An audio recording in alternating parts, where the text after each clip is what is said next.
ওই জায়গায় গেলে হজের সওয়াব পাইবা, ওই জায়গায় গেলে 7 কোটি হতে 49 কোটি রাকাতের নামাজের সওয়াব পাইবা। বলেন নাউযুবিল্লাহ। আসুন ভাইয়েরা আমার, এখানে সূক্ষ্ম একটা পয়েন্ট হঠাৎ করে স্মরণ হয়ে গেল কাবা প্রসঙ্গে আলোচনা করতে গিয়ে। ভাইজান, যেই দিন ইসলামের বিজয়ের ঝান্ডা উড্ডীন হয়ে গেল, সবাই আমার সাথে বলেন বিসমিল্লাহির রাহমানির রাহিম। ইযা জাআ নাসরুল্লাহি ওয়াল ফাতহু ওয়া রাআইতান নাসা ইয়াদখুলুনা ফি দীনিল্লাহি আফওয়াজা।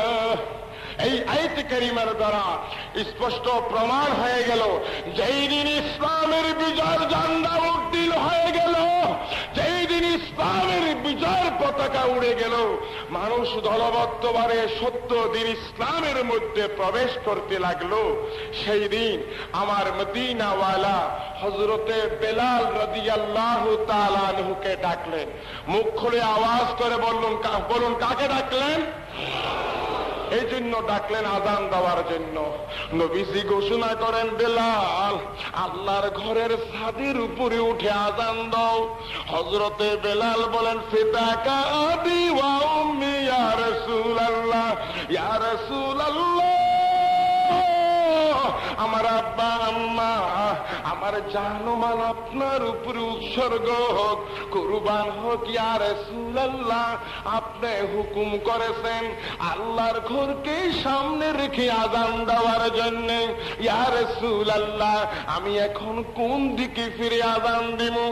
নবীজি ঘোষণা করেন, বেলাল, তোমার কি জানা নাই আমি রাসূলুল্লাহ হলাম কাবার কাবা, আমার দিকে ফিরে আযান দাও। সুবহানাল্লাহ। ভাইয়েরা আমার, আসুন গভীর মনোযোগ। সেই ফতেহে মক্কার দিনে, বিজয় মক্কার দিনে আমার মদিনাওয়ালা হযরতে শেরে খুদা আলী রাদিয়াল্লাহু তাআলা আনহুকে ডেকে ডেকে বলেন, আলী, একটা মূর্তি দেখা যাচ্ছে রে আলী, ঝুলন্ত অবস্থায়। আলী, মূর্তিটাকে ভেঙে চুরমার করে দাও। হযরতে শেরে খোদা আলী রাদিয়াল্লাহু তাআলা আনহু আমার মদিনাওয়ালার হুকুমে ভাই গো ওই হাতে লাঠি নিয়ে ওই মূর্তির উপরে বারবার আঘাত করে, কিন্তু স্পর্শ করতে পারে না, যেন একটু পার্থক্য থেকে যায়। হযরতে আলী অনেকক্ষণ পর্যন্ত চেষ্টা করার পর তিনি ব্যর্থ হয়ে গেলেন। হওয়ার পরে বলে, ইয়া রাসূলুল্লাহ, আপনি হুকুম করেছিলেন জ্বলন্ত মূর্তিটাকে ভেঙে ফেলার জন্য। অনেক চেষ্টা করলাম গো, ঝুলন্ত মূর্তিটাকে তো ভাঙতে পারলাম না। ইয়া রাসূলুল্লাহ, এটা কি স্পর্শই করা যায় না? বহুত চেষ্টা করলাম। আমার হযরতে আলী বলেন, ইয়া রাসূলুল্লাহ, আমি ঘোড়ার মতো হয়ে যাই গো নবী, আপনি আমার পিঠ মুবারকের উপর, আমার পিঠের উপর আপনার কদম মুবারক রেখে এই ঝুলন্ত মূর্তিটাকে স্পর্শ করে নিচে নামাইয়া নিয়ে আসেন, আমি এটাকে ভেঙ্গে চুরমার করে দিব। নবীজি বলেন, আলী, তুমি আমার রাসূলুল্লাহকে কি মনে করতেছ রে আলী?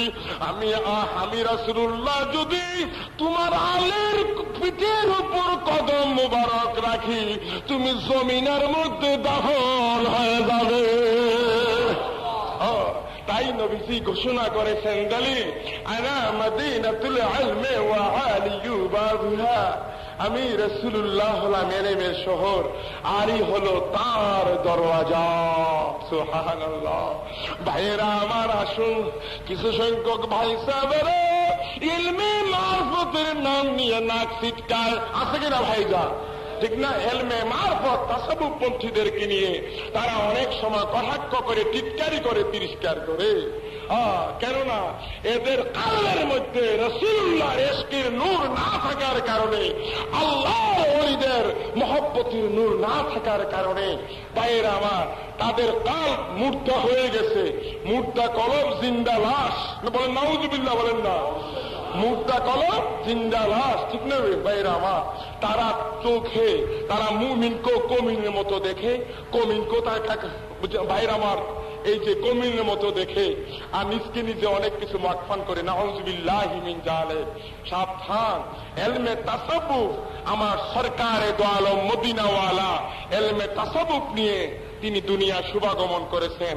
শুধু শরীয়ত নয়, তাসাব্বুফ নিয়ে, মারফত নিয়ে দুনিয়া শুভাগমন করেছেন। দলিল পৃথিবী বিখ্যাত হাদিসে বুখারী শরীফের কিতাবুল ইলমের মধ্যে আছে। দলিল আন আবি হুরায়রা রাদিয়াল্লাহু তাআলা আনহু আন্না রাসূলুল্লাহ সাল্লাল্লাহু আলাইহি ওয়াসাল্লাম عن أبي هريرة رضي الله تعالى عنه قال بصصت رسول الله صلى الله عليه وسلم بعاوين إلى آخر حديث।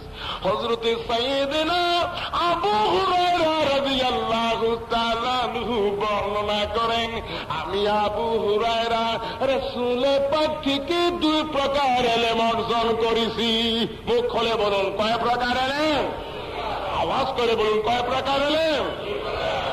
মাইজান এক প্রকার এলেম হলো এলমে হযরত আবু হুরায়রা বলেন, এক প্রকার এলেম আমি মানব সমাজে প্রচার করি গো, আর দ্বিতীয় প্রকার এলেম যদি আমি মানব সমাজে প্রচার করি আমার আবু হুরায়রার গলা কাটা যাইবে।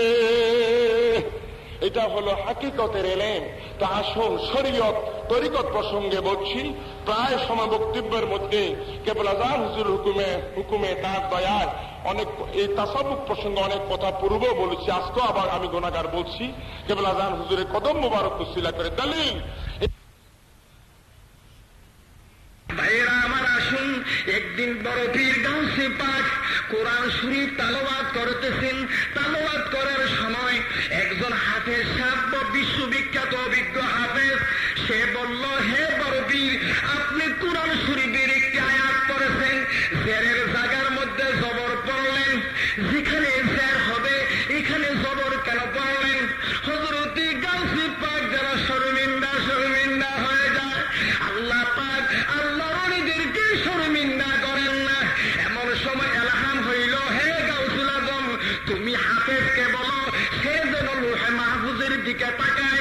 তুমি যেভাবে কোরআন পড়েছো জবর দিয়া, লোহে মাহফুজের কোরআনের মধ্যে সেই জবর আছে। ভাইয়েরা আমার, ওই হাফেজ যখন লোহে মাহফুজের দিকে উপরের দিকে নজর করল, আল্লাহর ওলিদের কি শান আমার। ভাইয়েরা আমার, গভীর মনোযোগে দুরূদ শিবরা আল্লাহুম্মা